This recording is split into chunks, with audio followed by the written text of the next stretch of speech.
Ô Seigneur, envoie ton esprit qui renouvelle la face de la terre. Frères et sœurs, paix et joie. Bonne fête à l'occasion de la solennité de la Pentecôte. Après cette semaine, donc 50 jours, plongés dans le mystère pascal, nous voici parvenus au terme d'un long cheminement portant l'empreinte d'une présence réconfortante. Pendant 40 jours, nous marchions dans les pas du ressuscité jusqu'à l'ascension. Les 9 jours précédents, l'Église fut en communion de prière avec Marie et les apôtres au Cénacle, attendant le jour où l'Esprit Saint se manifeste par effusion sur tous ceux qui étaient réunis au dit lieu. Cet événement est unique et fondateur. Il nous introduit dans un nouveau temps, le temps de l'Esprit Saint, le temps de l'Église. Quel souffle nouveau attendons-nous aujourd'hui de l'Esprit Saint pour le monde, contre la Covid, pour Haïti? Que nous est-il permis d'espérer? La Pentecôte, c'est l'accomplissement d'une promesse. Dimanche dernier, nous le disions, se détacher de Jésus, le crucifié ressuscité, fut une grande épreuve pour les disciples. Eux ne pourront jamais oublier son visage de ressuscité. Ils ont vu le mystère de Dieu sur un visage. Ce visage leur rappelle que le royaume de Dieu est en eux. Vivre ce mystère de présence absente fut un défi, une désolation, mais se faisant accompagner d'une consolatio, d'une consolation, une promesse. Quand il viendra, lui, l'Esprit de vérité, il vous conduira dans la vérité tout entière. L'Esprit reçoit ce qui vient de moi pour vous le faire connaître. Et c'est ce qui arriva effectivement aujourd'hui. Alors leur apparurent des langues qu'on aurait dites de feu qui se partageaient. Il s'en posa une sur chacun d'eux. Tous furent remplis d'Esprit Saint. Ils se mirent à parler en d'autres langues et chacun s'exprimait selon le don de l'Esprit. Comment pouvons-nous comprendre le parler en langue? C'est la glossolalie, ou du moins le miracle des langues. C'est un signe d'unité. Rappelons-nous de Babel. On l'appela Babel car c'est là que le Seigneur embrouilla la langue des habitants de toute la terre. Dans le chapitre 11 du livre de la Genèse, nous lisons, toute la terre avait alors la même langue et les mêmes mots. Et les habitants se sont dit, allons, bâtissons-nous une ville avec une tour dont le sommet soit dans les cieux.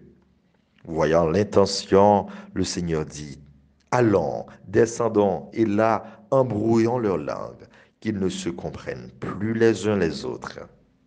De là, le Seigneur les dispersa sur toute la surface de la terre. Cela révèle chez nous une tendance encore à la base de plusieurs mots dans le monde.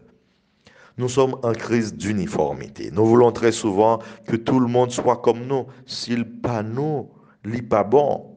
C'est d'ailleurs le titre de cette musique phare d'un artiste haïtien, Wandy, qui a eu 1 million de views en moins de 24 heures.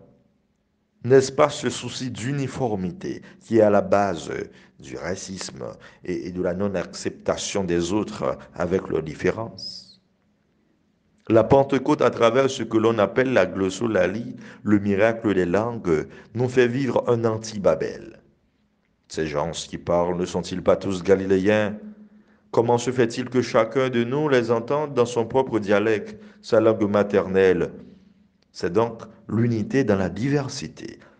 C'est ainsi que les dons et les charismes que le Seigneur dépose en nous sont multiples. En revanche, nous ne formons qu'un seul corps, l'Église, qui nous fait vivre nos différences comme une richesse.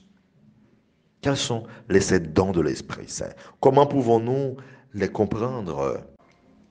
Ce sont la sagesse, l'intelligence, la force, le conseil ou le discernement, l'esprit de science, la piété et la crainte de Dieu. La sagesse d'en haut est premièrement pure, ensuite pacifique, modérée, conciliante, pleine de miséricorde et de bons fruits, exempte d'hypocrisie. Le don d'intelligence est le don qui donne à l'âme de comprendre la parole de Dieu, afin de la mettre en pratique et aussi de comprendre les mystères de Dieu qui sont révélés aux tout petits. Avec le don de la force, en revanche, le Saint-Esprit libère le terrain de notre cœur, de la torpeur, des incertitudes et de toutes les craintes qui peuvent le freiner, de manière que la parole du Seigneur soit mise en pratique de façon authentique et joyeuse.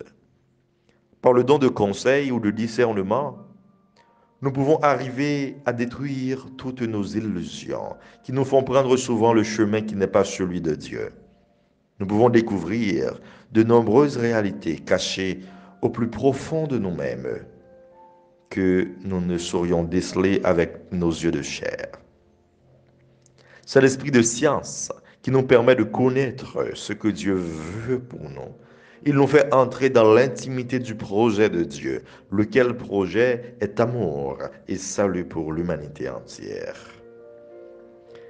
La piété est notre obéissance, notre attachement à Dieu. C'est l'expression normale et nécessaire de la vie reçue, de la vérité reçue.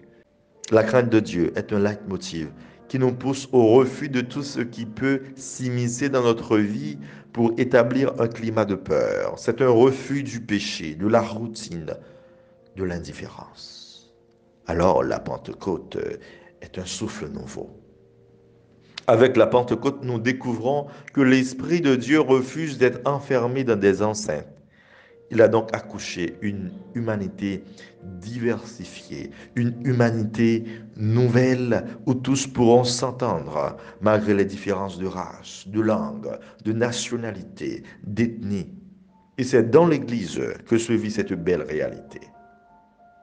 Regardant la situation d'intolérance, de division, de violence systématique, de famine, de guerre, d'insécurité, d'ignorance qui sévit dans le monde, cela nous rend conscients que nous avons besoin d'une nouvelle Pentecôte pour notre monde.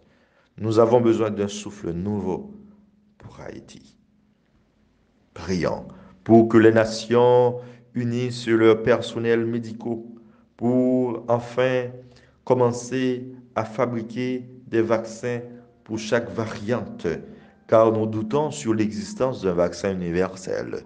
Pour que l'esprit de science, d'intelligence et de discernement assiste les chercheurs pour que cessent les deuils Covid. Prions pour les maux qui rongent le monde actuel. Inconduite, impureté, débauche, idolâtrie, sorcellerie, haine, rivalité, jalousie, emportement, intrigue, division, sectarisme, envie, beuverie, orgie, ou du moins scraille, et autres choses du même genre. Prions pour ce beau pays, Haïti, défiguré par ses propres fils, complices d'ingérence, pour que l'esprit de vérité chasse dans le cœur des dirigeants l'ignorance systématique, qui les fait persister dans l'erreur, ce qui est diabolique, qu'il leur donne le don de discernement afin de prendre les bonnes décisions pour un avenir meilleur, où il fera enfin bon de vivre, sans souci de fuir nos pénates. Prions pour l'Église universelle qui est appelée à continuer l'œuvre du Christ, qui n'est autre de semer dans les cœurs les fruits de l'Esprit. Amour, joie, paix, patience, bonté, bienveillance, fidélité, douceur et maîtrise de soi. Que nous marchions chaque jour sous la conduite de l'Esprit. Amen.